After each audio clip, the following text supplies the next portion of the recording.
Mark Diemers staat voor het eerst in de basis bij de Graafschap. Hij wordt gehuurd van FC Utrecht. Ik gun Cambuur het allerbeste, alleen dit half jaar even niet. Ik ben nu een superboer en wij moeten gewoon punten gaan pakken en we moeten er gewoon in blijven.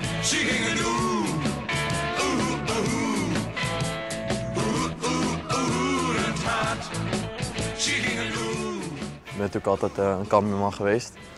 En geweest ben ik nu eigenlijk nog wel. Alleen klaar, ik ben nu bij de Graafschap en ik heb het hier hartstikke naar mijn zin. Het gaat hier hartstikke goed. Dus ik hoop uiteindelijk dat we Cambuur onder ons houden.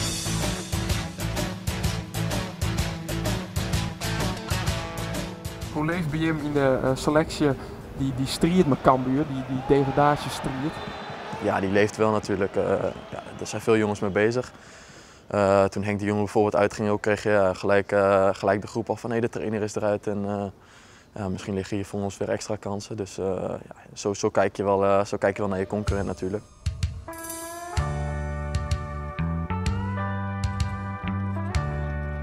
Ik krijg wel veel berichten, ja. Zeker na wedstrijden, zoals hier bijvoorbeeld thuis tegen ADO, toen ik man of the match werd en toen we uiteindelijk 3 punten pakten. Kreeg ik heel veel berichtjes uit Leeuwarden. En, ik heb je zien spelen, je speelde echt goed. En, weet je wel, maar speel niet te goed en help de Graafschap niet te veel, want anders zijn wij er straks uit en zo. Dus die berichtjes krijgen we wel, maar goed, dat is wel met een knipoog die berichtjes, dus dat is wel leuk.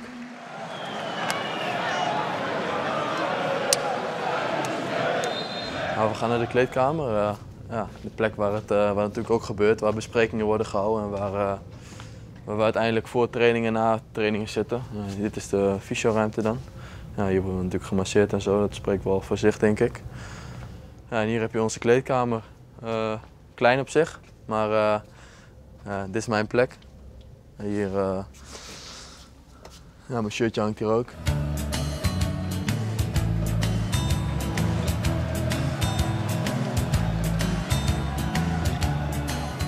Wist je nog wat er 2 april te gebeuren staat?